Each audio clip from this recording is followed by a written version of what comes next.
this is Janet with Try It Like It Created, and today I'm going to be making a fun card with a stencil. And this is my inspiration piece. It was just a test to see if I could make my own DIY texture paste, and I did. And so this is the piece I'm going to use to focus on, and this is the stencil that I made with that. And then we're going to do some blending with distressed oxides, and I just have a variety of pinks and yellows here. So we're going to start off with the lightest one, which is Squeezed Lemonade. And I am just going to place my stencil on my card blank. And I'm working on a background here. And I'm stamping the ink, but then I'm blending a lot of it off because I want really subtle colors here. So just to check, yeah, I'm getting color. And I'm just going to go around the entire card surface, make sure I'm still getting some down here, and I am. Just going to get a little bit more and clean it off before I go any further here. All right, and then I'm going to move my stencil around, maybe just flip it and move it over, and then I'm going to use a darker yellow, which is a fossil amber. And so I'm going to stamp into that again. Once again, I'm going to blend a lot of it off, and I just want, and I'm not doing a lot of pressure here with the blending brush, and so you can see I'm getting really subtle colors. All right, and I'm pretty much going to attempt to fill up the background with the leaves. And so these are my two yellow colors. I may need to come back in with yellow after I get some pink down. I've pulled out 3 pinks, but I don't know if I'll be using all of them. We'll just see how that goes. All right, so I've turned my stencil again, readjusted it a little bit, and this time I'm going to go into, I think, let's try Victorian Velvet. I think that's, yeah. I'm going to clean off my brush, and I'm going to go into it, and then rub most of it off. Come over to my card. Put this at a little bit of an angle just to be different.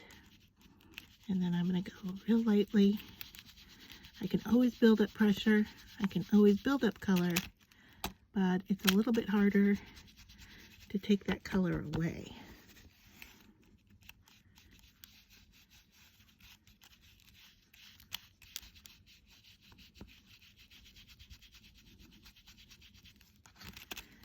So what I want to do here is make a completely kind of textural colored background that relates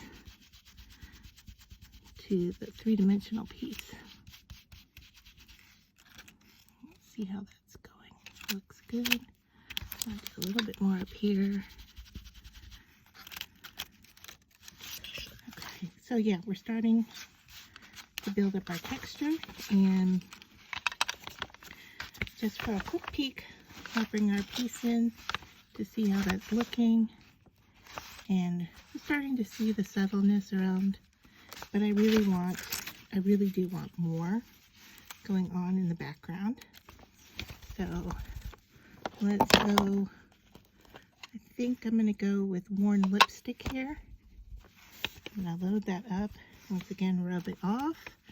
I'm going to test it in the middle of the card because that's the area I'm going to cover, and that's looking good. So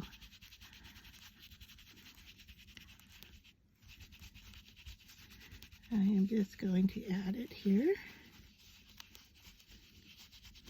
I am not cleaning off my brush. I am not cleaning off my stencil.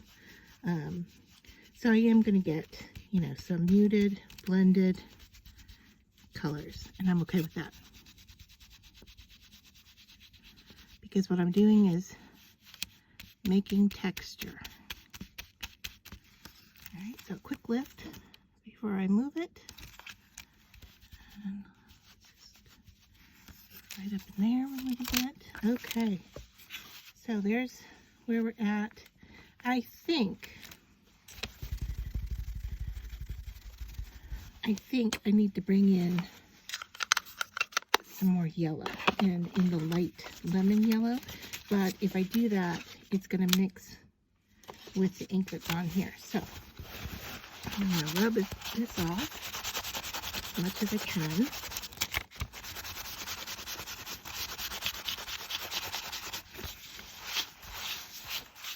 And I'll just give it a quick, if I can find my spray bottle.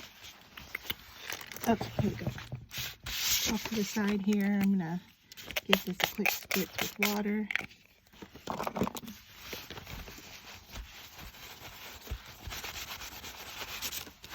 Clean that off.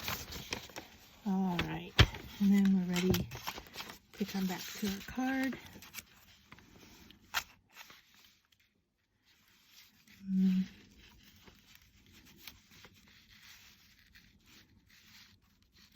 Try not to go where others have been.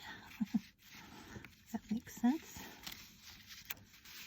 So I might have to do this in a two-part. Okay, let's start with this area here with the yellow.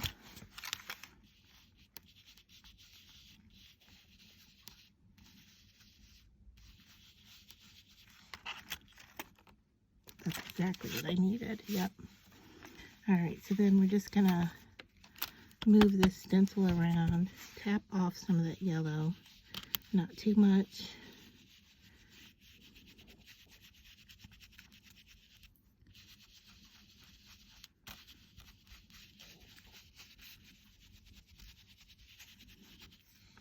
Check it before I move it.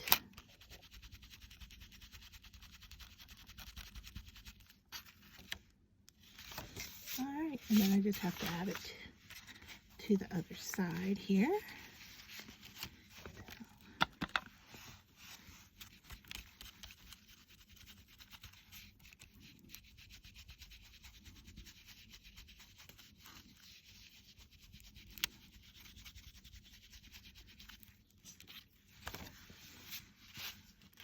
And down here.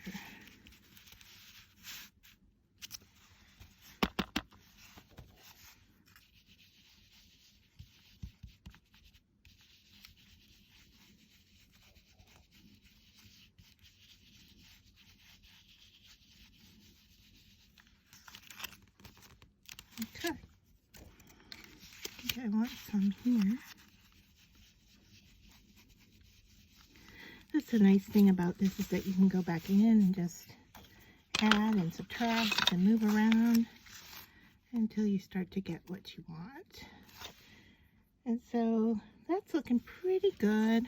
I may have to introduce, well, this is starting to look a little green, so I may need to introduce some green here.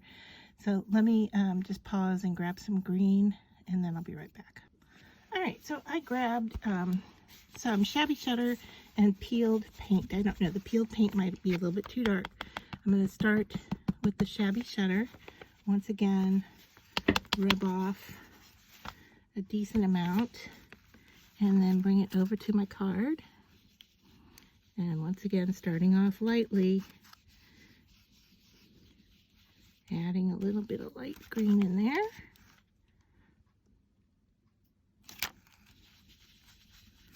Go towards the center. I'm going a little bit darker. It's mixing with the yellow that's on there already, so it's looking a bit yellow.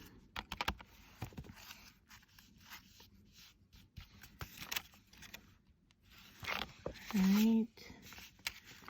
I may have to bring in that peeled paint to get just a little bit of difference going on, because this is too subtle for me.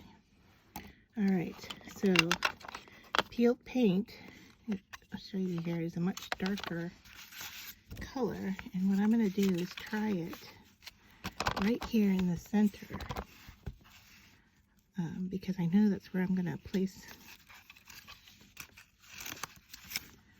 Yeah, I think that's going to do it. All right, so just add that in.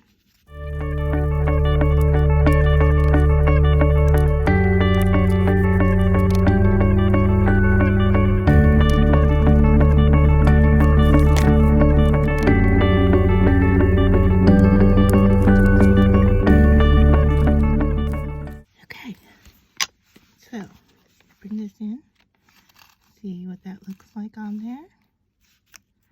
I think the background is done, but now I need to decide what I'm doing with this. If I'm going to lift it up, if I'm going to put a border around it. Let me play around with this, and once I decide, I'll come back and show you. So this is what I've decided to do. I'm going to build up my layers. So I have my focal element, and then I'm going to put a little pink border around it, and then I'm going to layer that on top of gold, like so, and put it at an angle on the front of my card and leave it like that. We're not going to put any words or anything, no sentiment, no nothing, just a really nice simple little textural card. So to do this, I am going to actually use wet glue on here, because if I were to use tape, I have like one go at getting it in the right place. And since my borders are really small, I want to make sure that one, I can get it to stick down, but two, if I need to move it around, I want to have a little bit of wiggle room. So wet glue it is. Wet glue on the back of this. And now to line up the edges, make sure I've got a whole bunch more at the bottom here, so I need to move this whole thing up, and it's not going for me. So my glue is really taking hold right away. Give it another go here. See if I can get it to line up, stick. And once I'm done, I may have to put some weight on this just to make sure that everything sticks down well. Now, I have a bit of astigmatism, which makes things vibrate and move on me, and I am just not seeing this line up well, or I'm seeing it off a little bit on the edges. So hopefully this is good enough. Okay, so let's turn that over and give it a push. Make sure I've got it stuck. Hopefully that looks pretty good to you guys. Now to go on to the gold. And what I don't want is to get the glue to ooze out or to have too much show, because that's a metallic surface. And I don't want it to not be metallic. So just gonna put the glue on there again. Once again, not a whole lot. And I'm gonna go for lining 3 sides up. Hopefully doing much better with this gold because it's a little bit bigger, I think. But yeah, that was a lot easier than the pink. So I'm just going to give it a good push. All right, that's looking good. And then I'm going to place it on my card here. And what I want to do is look to see the dimensions here and here. The 2 sides in the top, I want to get them somewhat similar. So I think that's what it's going to be. I could go this way. I mean, there's a lot of options here with this. I didn't even have to stack the colors. I could have offset them. I could do something like this. Pretty traditional, squared up. But I do like the activity of the space when I put it at an angle, and I like this shape of the leaves here. So I don't know if you can tell, I misted it with a little bit of iridescence on top of my DIY texture paste. So it's going to shine a little bit.